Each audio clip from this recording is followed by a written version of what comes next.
बहुत खुशकिस्मत हो वरना। खुशकिस्मत? खुद बताओ, आजकल के दौर में ऐसा कहाँ शौहर होता है जो ससुराल की दी हुई चीज वापस करते, वो भी गाड़ी, उम्रा का टिकट। खुददार आदमी है, कदर करो उसकी। ऐसा कफील हर किसी को नहीं मिलता। ज़ेबा बाजी, मुझे नहीं चाहिए ऐसी खुददारी। और मेरे पेरेंट्स अगर दे रहे हैं तो ले लेना, क्या प्रॉब्लम है? मुझे लगता है उन्हें ना मेरा आराम नहीं पसंद। और आप जितनी उनकी तारीफों के पुल बांध रही हैं ना, ऐसा कुछ भी नहीं है ज़ेबा बाजी। ये जो तुम शिकायत कर रही हो ना, कुछ भी नहीं है। अरे ये तो हर बीवी की जिम्मेदारी है जो वो तुमसे कह रहा है। तुम 100 में से 10 भी करोगी ना, सैफ तुम्हें फूलों की तरह रखेगा।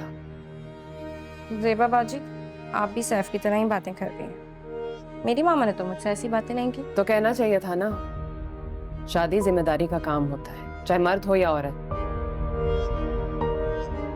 मर्द किफालत करता है, औरत घर संभालती है, या फिर कभी औरत किफालत करती है, मर्द संभालता है, लेकिन जो भी साथ साथ काम करते हैं। किफालत ना हो तो मसला, घर संभाला ना जाए तो भी मसला। अच्छा इंसान है सैफ, ये घर वाले भी बहुत अच्छे हैं। खाला ने अच्छी तरबियत की है सैफ की, अच्छे मिजाज का है, तमीजदार है, प्यार करने वाला, इखलास वाला, सादा इंसान है। कुछ वक्त तो समझ आ जाएगी तो।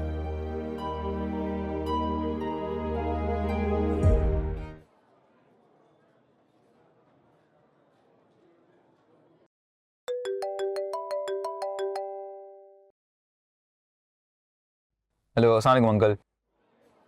वालेकुम सलाम। अंकल कैसे हैं आप?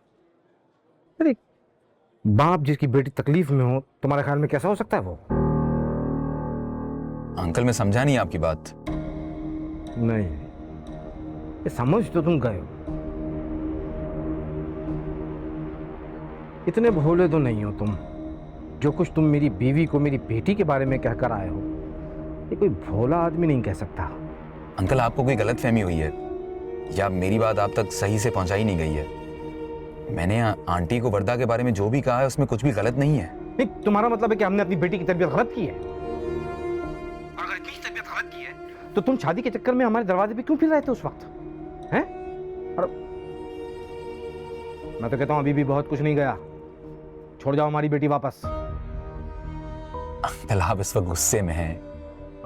आप जब गुस्से में हैं तो मैं आपसे बात नहीं कर सकता।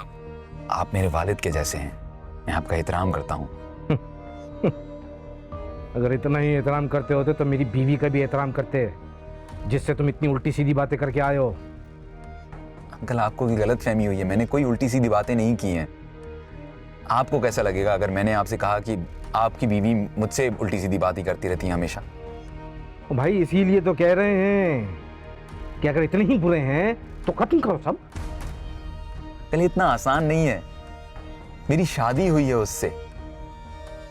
इतना आसान नहीं है कि मैं आपके गुस्से की वजह से बस उसे छोड़ दूं। मुझे पता है आपको इस वक्त गुस्सा है, लेकिन आप ठंडे दिमाग से आराम से सोचें।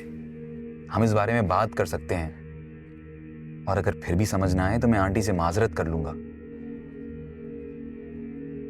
आप इस वक्त गुस्से में हैं, लेकिन आपके गुस्से की वजह से मैं वर्दा को छोड़ नहीं सकता। तो तुम चाहते क्या हो?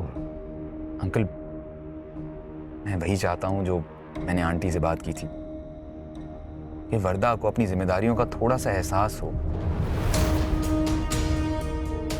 कि वो हमारे बीच की बातें अपने घर में जाकर डिस्कस ना करे। वो हमारे बीच की सारी बातें वहां पर आकर डिस्कस करती है, और फिर आपको पता ही है अंकल, मेरा बस यही मुतालबा है, और मुझे लगता है ये कोई गलत मुतालबा तो नहीं है। आपको कैसा लगेगा कि अगर आपकी और आपकी बीवी की सारी बातें आपके ससुराल तक पहुंचे और फिर आपको सफाई पेश करनी पड़े? देखो, मेरी बेटी को चुगलियों की आदत नहीं है। मैं ये नहीं कह रहा कि वो चुगलियां करती है, मैं बस ये कह रहा हूं कि वो थोड़ी इमेच्योर है। से डिस्कस करती है और आंटी फिर जज्बाती हो जाती हैं और फिर मुझे सफाई पेश करनी पड़ती है। आप लोगों को दूसरी साइड को भी जानना चाहिए ना। नहीं, लेकिन जब मैंने तुमसे उम्रे का कहा और अंकल आप मजहब को मुझसे बेहतर जानते हैं, लेकिन एक मर्द होने के नाते मेरी जिम्मेदारी है कि मैं वर्दा को उम्रा कराऊं। मैं अपने ससुर के पैसों पर उम्रा नहीं कर सकता। और गाड़ी के हवाले से भी मेरी यही बात है कि जितनी भी बड़ी गाड़ी हो मैं अफोर्ड ही नहीं कर सकता उसे चलाना। मैं ये जरूर अफोर्ड कर सकता हूं कि उसको मैं एक नई गाड़ी ले लूं और फिर मैं उसको चलाऊं। लेकिन अंकल मैं एक आपकी दी हुई गाड़ी की वजह से घरों के बीच में झगड़ा नहीं करवा सकता। आप वर्दा को जानते हैं, वो आप लोगों से प्यार करती है, आपकी परवाह करती है। बस आप उसे इतना ही बता दें कि अब वो अपने शौहर की भी उतनी ही परवाह कर ले। ठीक है, मैं खुद बात करूंगा वर्दा से और पूछूंगा, लेकिन ये तुम उस पर जरूरत से ज्यादा जिम्मेदारियां ना डालो। समझ में आ रही है तुम्हें? कोई शादी को कोई 8-10 महीना नहीं हुआ है तुम लोग। कल मैं कसम नहीं खा सकता, लेकिन मैं इतना बता सकता हूं कि मैंने पर्दा पर कोई जिम्मेदारी नहीं डाली है। बस एक जिम्मेदारी यही डाली थी कि वो जब मैं उठूं तब मेरे लिए नाश्ता बना ले। और अगर इसके बारे में भी आप लोगों का यही ख्याल है तो फिर ठीक है। मैं बस इतना ही कर सकता हूं कि मैं उसे कहूं कि वो मेरे लिए नाश्ता ना बनाए। तो हाँ, तुम उसे जल्दी उठने का ना कहो। ठीक है अंकल, अगर यही सब झगड़ों का हल है तो यही सही, मैं उसे नहीं कहूंगा।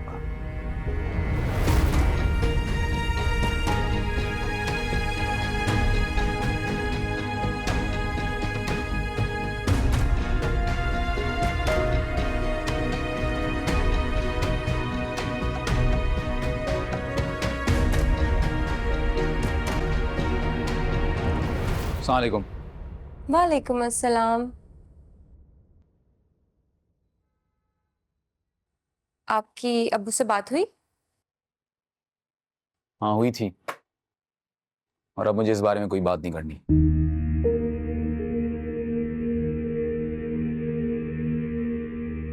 वो ज़ेबा बाजी आई थी दावत देने, कह रही थी कि आपसे पूछूं कि हम कब चल सकते हैं उनके पास। मैं उनसे बात कर लूंगा। कपड़े निकाल दूं? नहीं, ये काम भी मैं खुद ही कर लूंगा।